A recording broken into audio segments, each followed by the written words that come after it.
I woke up in my old bed and knew, instantly, that something was wrong. My eyes were open, the ceiling above me sharp and familiar, the same tiny crack in the paint I'd stared at as a teenager, but my body wouldn't move. Not an inch. My brain was screaming. My lungs were dragging in thin, shallow breaths. But my arms, my legs, even my tongue, nothing responded. I was awake, locked inside myself. Out in the hallway, someone walked past. Slow, unhurried steps on the old wood floor. The door to my childhood bedroom was half open, just enough to see a slice of yellow light spilling across the carpet. The footsteps stopped. From just outside the door, my sister's voice drifted in. Calm. Steady. Like this was ordinary. Just make it look natural. A stranger stepped into my room. I'd never seen him before.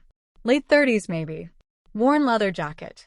A face that looked like it had seen too many things and decided not to care about most of them. He didn't say hello. Didn't ask if I was okay. He came straight to the side of my bed and pressed 2 fingers against my neck, feeling for a pulse like he'd done it 100 times before. She's still breathing, he muttered. Slower than you said she'd be. This dose hits hard. That was the moment terror shifted into something colder. Because whoever this man was, he wasn't there to help me. He was there to make sure I stayed exactly like this. My name is Rachel. I'm 37 now. I live in Virginia, in a quiet little apartment near the water. I work as a senior data analyst. My days are full of spreadsheets, queries, and patterns. Numbers make sense to me. They don't play favorites. They don't change depending on who's in the room. If something doesn't add up, you dig long enough and eventually the truth shows up on paper. My family never worked like that. I grew up in a small town in Pennsylvania in one of those houses that looks perfectly normal from the outside. Neatly trimmed lawn. 2-story colonial. Front door wreath that changed every season. Family photos lined up along the hallway like proof of a life well lived. If you came over for Thanksgiving once a year, you'd leave thinking, what a nice traditional family. You wouldn't see the way the air shifted when my father walked into a room. Or how my mother's opinions evaporated the second his voice got tight. Or how my younger sister, Lena, seemed to orbit the entire house like its own little sun. My dad, Richard, believed more in control than conversation. He didn't ask questions. He made declarations. This is what we're doing. This is what you're studying. This is how we're handling it. My mom, Gloria, had long ago decided that quiet was safer than honest. She cooked, she cleaned, she smiled in photos, and she stayed out of crosshairs by never taking up too much space. Lena was the exception to every rule. 2 years younger than me, brighter than fireworks in my parents' eyes. Loud, funny, dramatic. When she talked, everyone stopped to listen. When she failed, it was because she was under too much pressure. When she succeeded, it was proof of good parenting. My successes were background noise. If I got an A, it was because the teacher must be easy. If I won something, it was luck, or, well, you had help, didn't you? Most of the time, it wasn't even that. It was nothing. No comment. No acknowledgement. The only person who ever really looked directly at me was my grandmother, Eleanor. She lived with us until I was 15. She moved slow, thought fast, and saw everything. At night, after dinner, when the dishwasher hummed and the TV droned from the living room, she'd sit at the kitchen table with a mug of tea. I'd sit across from her, silently, and she'd push a second mug toward me. You notice things, she'd say. Don't let them talk you out of that. It matters. When she died, the house felt colder. Not because we lost a source of warmth, though we did, but because we lost the only person who named what was really happening. At her funeral, I remember watching my father more than the casket. He shook hands, accepted condolences, smiled even. No tears. No genuine grief that I could see. I told myself then, everyone mourns differently. I needed to believe that. A few weeks before she passed, Grandma had called me into her room. Her fingers, thin and bruised by IVs, pressed a small metal tin into my hand. Old cookie tin, faded flowers on the lid. Don't open this in front of your father, she said. Wait until you're really on your own. Then you'll understand. I thought it was sentimental. Old photos. Maybe a letter or two. I tucked it away, moved it with me from apartment to apartment, and never opened it. I had no idea it held the one thing my father hadn't counted on. Years later, long after I'd moved to Virginia and built my own structured, quiet life, two things happened almost at once. The first was a letter. Not a bill. Not junk. A formal envelope from the IRS, informing me there was unreported income tied to my Social Security number. A large sum. Money I had never seen. I called the number listed, waited on hold forever, and got a bored voice telling me to check with whoever manages your accounts. I manage my accounts, I said. Then you'll need to talk to a tax professional, the voice replied. I stuck the letter in a drawer, intending to deal with it later. The second thing was a phone call from my mother. She was scheduled for knee replacement surgery back in Pennsylvania. She sounded small on the phone, pain and anxiety flattening her already careful tone. I could use some help, she said. Just for a week or two. Until I'm moving around again. Guilt came on like a reflex. I put in for time off. Told myself the letter could wait. Drove 6 hours back to the house I'd spent my entire teenage life trying to escape. Within 24 hours of stepping into that house, I slipped right back into my old role. The invisible helper. I woke up early to make coffee no one asked for. Set up the couch for Mom. Propped her leg on pillows. Managed the ice packs. I changed her bandages. Sorted her pain pills into a plastic organizer. Wrote little notes on sticky pads. Take with food. Don't skip this one. My father hovered. He didn't lift anything heavier than criticism. Don't let her overdo it. Set an alarm for her meds. Make sure you're checking her incision twice a day. He'd appear in doorways just long enough to issue instructions, then vanish when it was time to actually do them. Lena breezed through twice that week. Each time, she showed up dressed like she was stopping by on the way to something more glamorous. Hair perfect. Makeup perfect. Perfume trailing like a calling card. She'd perch on the edge of the couch, angle herself just right, snap a few photos with Mom and post them with captions like, "Taking care of my queen." Then she'd kiss Mom's cheek, say, "Gotta run, crisis at work," and disappear. No one asked her to stay. No one asked me if I needed a break. By the fourth night, the house had drained me down to something thin. I was exhausted in the way you only get around people who've always expected you to give more than you have. I was sitting on the bed in my old room, scrolling through emails I'd been ignoring, when Lena appeared in the doorway. She knocked. That alone was strange. "You look beat," she said, softer than I'd heard her in years. "Chamomile," she said, "with a little something extra to knock you out. You've been doing a lot. You should get a real night's sleep." The tea smelled faintly sweet, a little floral. I hesitated for half a second, some tiny instinct pricking at me. Then I reminded myself, she's my sister. We're in my childhood home. She watched me make tea for Grandma at this same bed. I was being paranoid.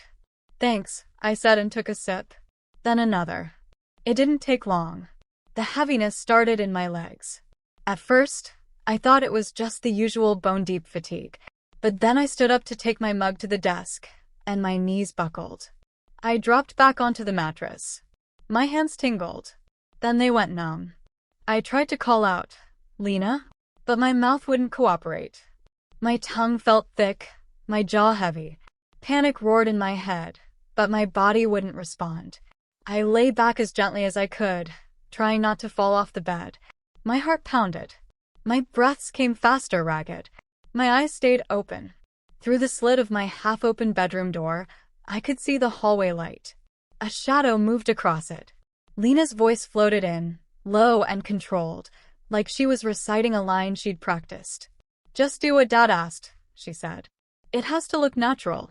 The door swung in another inch. Footsteps crossed the threshold. Someone else walked into my room. Not my father. Not my mother. A man I had never seen. He moved like he was trying not to leave marks. Careful steps. No jangling keys. No unnecessary noise. I couldn't turn my head, but I could feel the mattress sink as he sat on the edge of the bed. 2 fingers pressed against my neck. "Pulse is slow, but strong," he said under his breath. She's out. You said she'd just be drowsy. You wanted her quiet, Lena hissed from the hall. She's quiet. Stop complaining. This isn't what we talked about, he said. Guardianship hearings are ugly enough, if she ends up in a hospital. The hearing is in 3 days, Lena cut in. After that, it won't matter. Dad said this is the only way to keep her from doing something stupid. The word hearing pierced the fog in my brain like a spotlight. This wasn't about rest. This wasn't a misguided attempt to help me sleep. This was logistics. The man, whoever he was, checked my pupils with a small penlight. I tried to flinch away from the brightness. Nothing happened. She'll be out for hours, he said. You're lucky she's small, or this could have gone bad. Lena's answer came through the crack in the door.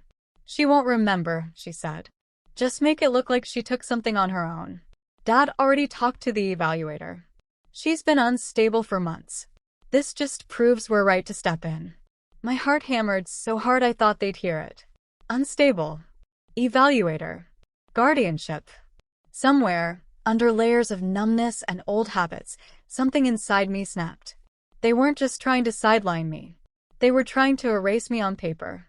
Once the court sees the finances, no one's going to question this, Lena added. She'll thank us later. The man grunted noncommittally. The bed lifted as he stood. Footsteps moved toward the door. Just be careful, he muttered. I'm already pushing the line. We're all just doing what's best for her, Lena said. The door clicked shut. In the dark, with my body refusing every command, one thought sat like concrete. If I stayed in that house until morning, they would make sure I never left on my own terms again. Time went strange after they left. Seconds stretched. Minutes blurred. I couldn't tell if it had been 20 minutes or 2 hours when feelings started to creep back into my fingers. Pins and needles erupted along my hands, crawling up my arms. Painful but welcome. I focused on keeping my breathing slow and even. In through the nose. Out through the mouth. If Lena checked on me, and I knew she would, I needed her to believe I was still under. At some point, the door eased open again. The sharp scent of Lena's perfume reached me a heartbeat before her shadow crossed the room. She stood by my bed long enough for my heart to pound against my ribs. Still out, she murmured to herself. Good. The door closed. I counted to 100 in my head. Twice. Then, slowly, I tried to move. First my toes. Then my ankles. My face twitched. My lips felt like they were made of rubber, but I could shut my eyes tightly, then open them again. I tested my voice with a tiny exhale. No sound came out, but air did. Progress. The room was dim now, lit only by the weak orange wash of a street lamp through thin curtains. The posters of bands I used to love were long gone, replaced by neutral paint. But the same crack in the ceiling crowning the room like an old scar. I rolled myself onto my side, brain shouting at every muscle along the way. My arm flopped over the edge of the mattress and brushed against something on the floor.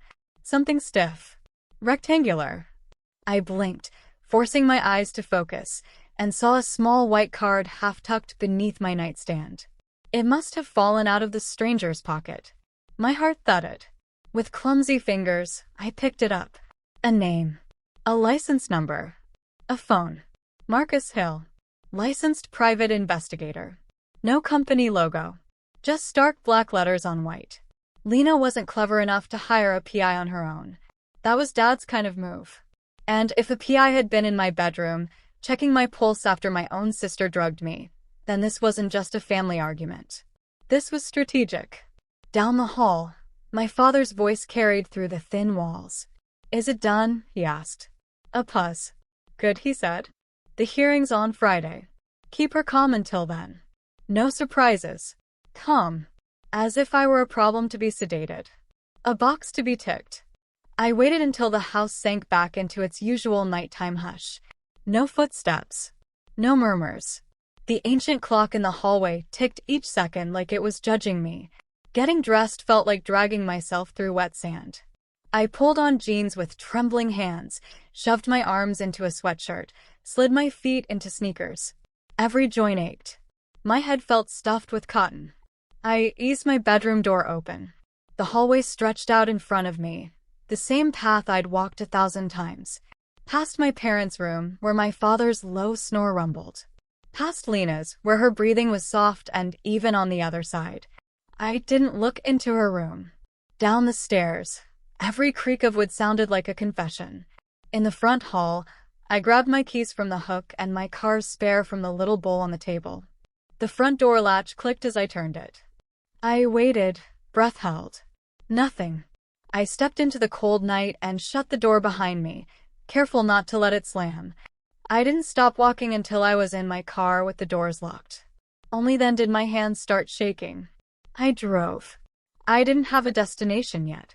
I just knew I had to get away from that house before they realized their sedated problem had learned how to run.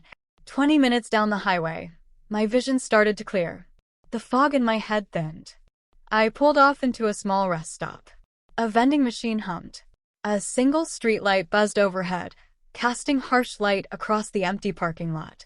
I turned off the engine and sat there, the silence roaring in my ears. The business card lay on the passenger seat where I dropped it. I stared at Marcus Hale's name. But not calling him felt worse.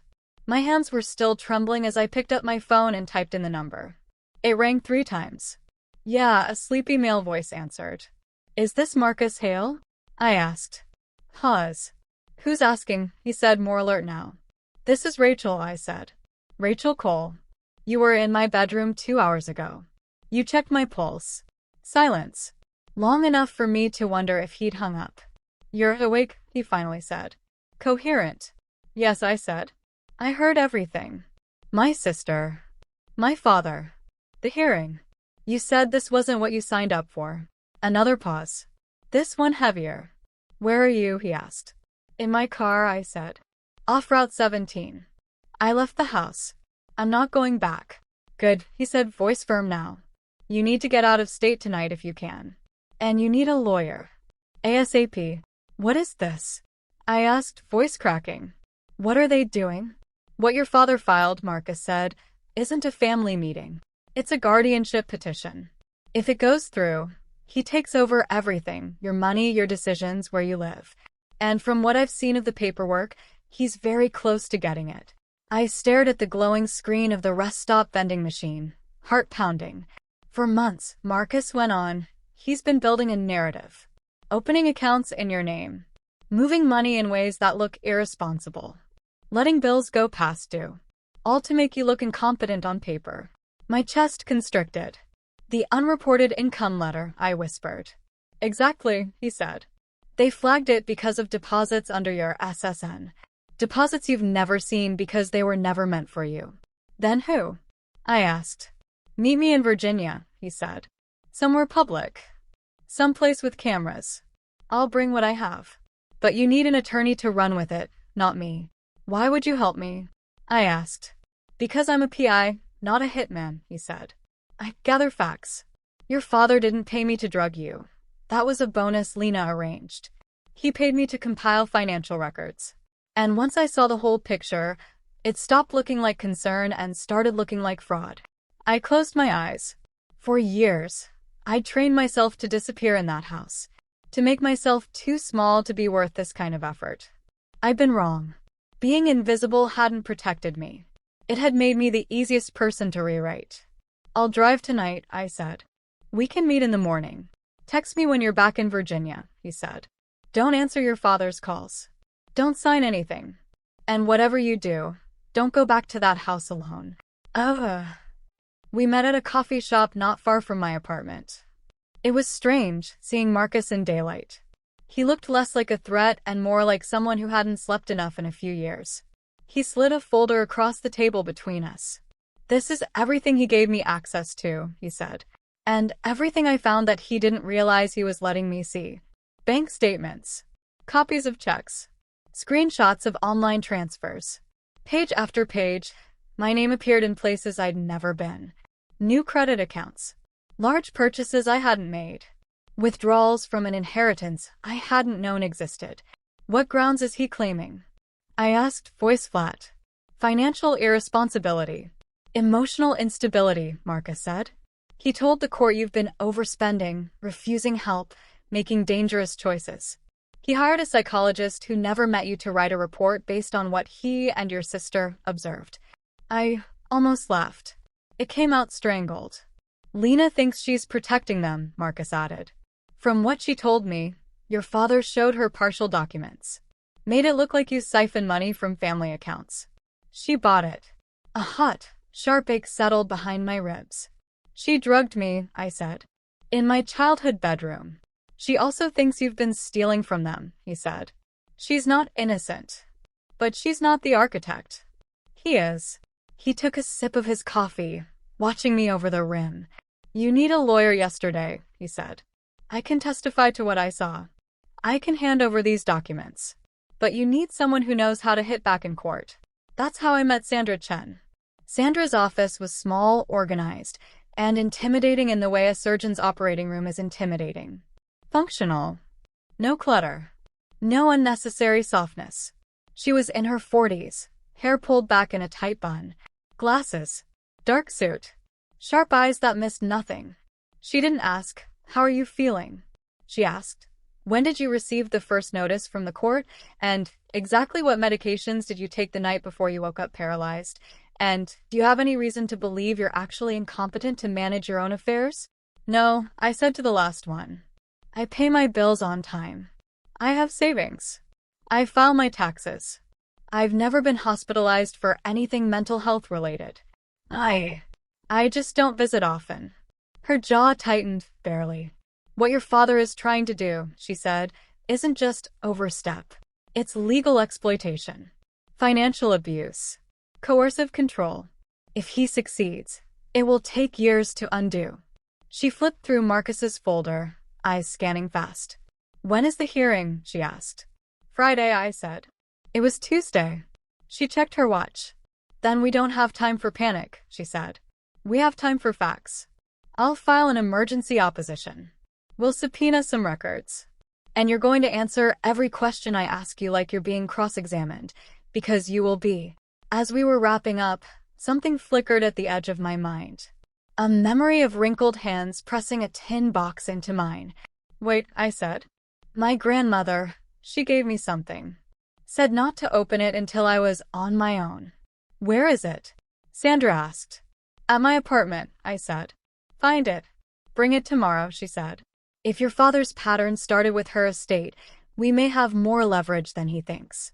That night, back in my place, I dug the tin out of the back of my bedroom closet. It was smaller than I remembered. The lid squeaked when I pried it open. Inside was a folded document, and an envelope yellowed with age. My name was written across the front in my grandmother's shaky cursive.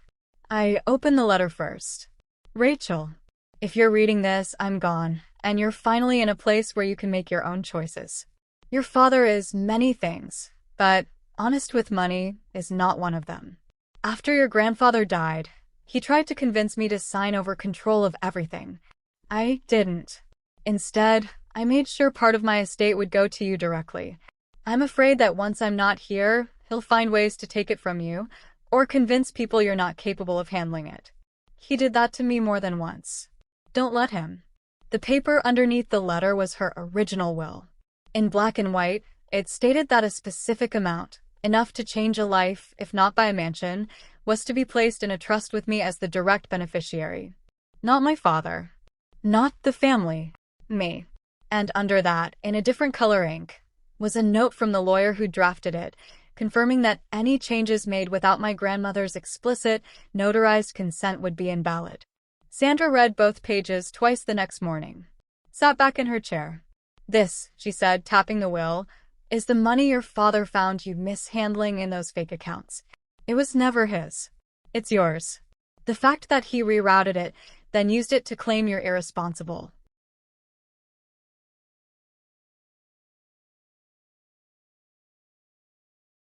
She smiled then. It was small and sharp. "He's been very sloppy while thinking he was clever," she said. "Judges love paper trails. And yours tells a very different story than the one he's selling."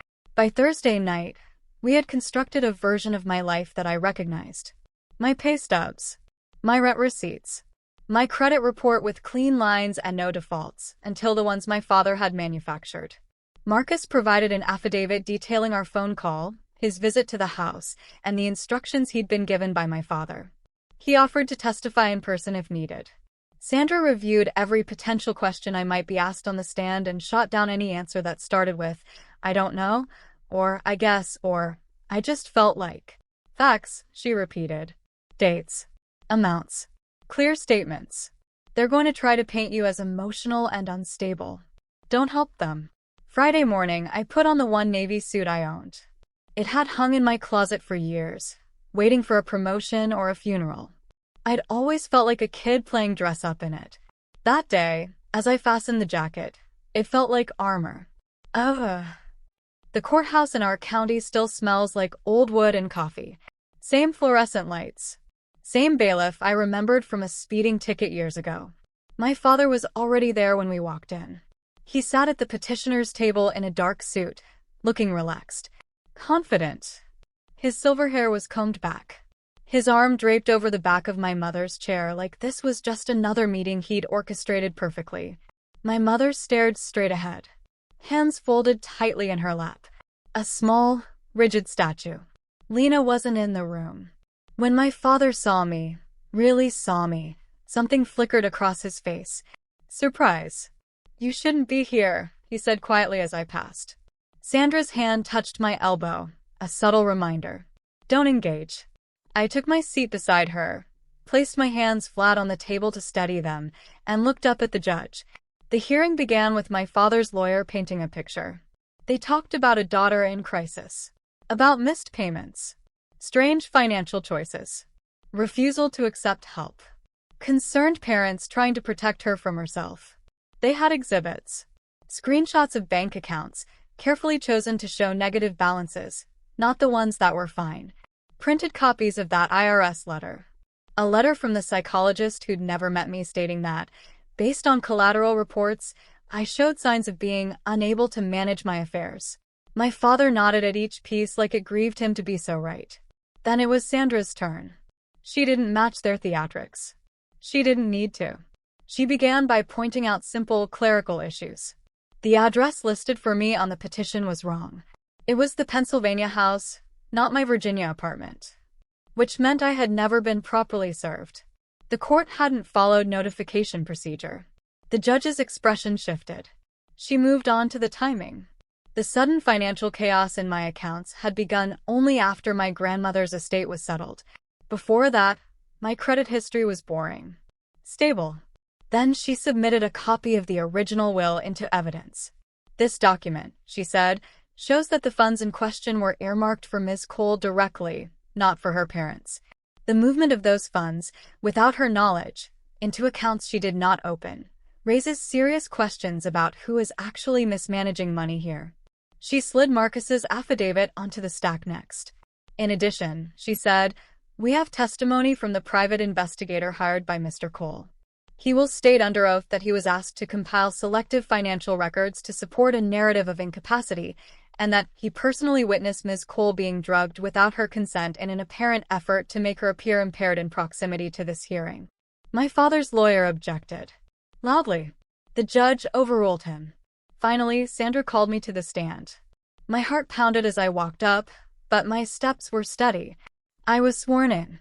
Saturday. The microphone in front of me crackled. Sandra's questions were simple. What do you do for a living? How long have you been employed there? How do you handle your rent and bills? What is your current credit score? Have you ever been treated for a mental health condition that impacts your ability to manage daily life? I answered each one clearly. Senior data analyst. 8 years, same company. Online bill pay, budget spreadsheets. Credit score in the high 700s. No, I have not. She asked about the night at the house. Without embellishment, I described the tea, the paralysis, the voices, the stranger, the business card, the phone call. My father's attorney tried to rattle me on cross-examination. Suggested I was confused from the medication, that I had misinterpreted a caring act. Tried to paint my escape as paranoia instead of self-preservation. I kept my answers short. I know what I heard. I know what was in my system because I had my blood tested the next day. I know my father filed this without ever once calling me to ask how I was managing. By the time I stepped down, the evaluator appointed by the court looked perplexed. Based on Ms. Cole's testimony, he said carefully, I see no current evidence of incapacity. The judge stacked the papers in front of him. He took a long moment before speaking. Then, the petition for guardianship is denied, he said. He didn't stop there. Furthermore, he added, given the serious allegations and the documentation presented, this court is ordering an investigation into potential fraud and financial exploitation related to Ms. Cole's accounts and the handling of Ms. Eleanor Cole's estate. My father shot to his feet. This is a misunderstanding, he said. I was only trying to. Sit down, Mr. Cole, the judge said. For the first time in my life, I watched my father obey a voice other than his own. He sat. Something in his posture sagged. Not out of guilt. Out of fear that his version of the story was no longer the only one that counted. Outside the courtroom, in the hallway that smelled like old dust and disinfectant, Lena found me. I hadn't seen her come in, but she must have been there. Watching. Listening. She looked smaller without Dad at her side. No perfectly curated outfit. Just jeans and a sweater. Makeup smudged like she'd rubbed at her eyes. You lied to me, she said. Her voice was raw. You let us think you were stealing. That you were falling apart. You didn't correct us. I tried, I said quietly. Every time I said I was fine, Dad told you I was in denial. Every time I didn't visit, he told you I was avoiding you because I was ashamed. You picked who to believe. She opened her mouth, then closed it again. I thought I was helping, she whispered. You never asked me, I said. That matters, Lena. Tears welled up in her eyes, clung to her lashes. For once, she didn't have a comeback ready. No snappy line. No way to spin it. She just nodded once and stepped aside so I could pass. The months that followed were quieter on the surface, louder on paper. Investigators did what numbers always do when you line. They dug up emails and text messages that showed him coaching Lena on what to say to evaluators, what to post online, how to describe me to anyone who asked. Everything he'd accused me of doing, bleeding the family dry, hiding information, acting irrational, he had done himself. When charges were finally filed, he did not call. Not to apologize. Not to explain. In court, at his sentencing, he spoke once. My daughter is unstable, he said, standing in an orange jumpsuit that didn't match the image he'd built for himself. She's always been jealous. She manipulated everyone, including that investigator. Including you, Your Honor. The judge listened, then calmly replied, the evidence suggests otherwise. The sentence that followed was long enough to be called what it was, punishment, not a slap on the wrist. Lena's case was different. She wasn't charged the way he was. The court recognized that while she'd played a role, drugging me, parroting his allegations, she'd also been manipulated. She got probation, mandatory counseling, a record that said, you did harm, but also, you were harmed. After her hearing, she found me on the courthouse steps. I'm sorry, she said, voice hoarse. Really, truly. I thought Dad knew better than I did. I thought I was choosing the family over your face. I didn't want to lose them. You didn't want to lose him, I said. I get it. Can we, she faltered. Can we fix this? I don't know, I said honestly. I think we can start by not pretending it never happened. She nodded, tears spilling over. I'll be in therapy, she said, almost like a promise. I'll send you my therapist's card if you want to yell at her about me. For the first time in a long time, I almost laughed. We'll see, I said. My mother never said much. She moved out of the big house, sold it quietly, and rented a small condo on the other side of town. We spoke a few times. Short calls. Awkward. I didn't know what he was doing, she said once. You knew enough to stay quiet, I replied. She didn't argue. Her silence, for once, wasn't a shield. It was an admission. Back in Virginia, I bought a small place near the water. Nothing big. One bedroom. Tiny balcony. Enough room for a desk, a couch, and a stack of file boxes filled with documents that had saved my life. Mornings there are honest. I wake up to the sound of birds instead of my father's voice.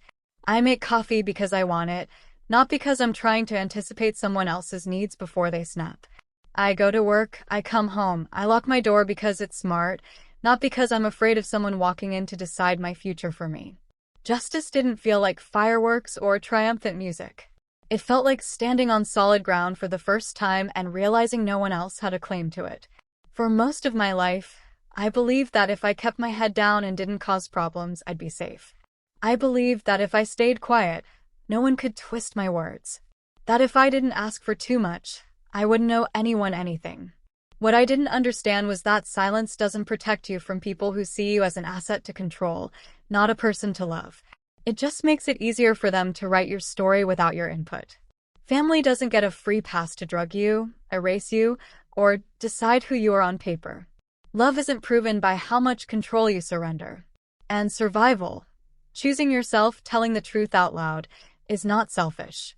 If you've ever been made to feel unstable, ungrateful, or crazy, just because you tried to protect yourself from your own family, hear me.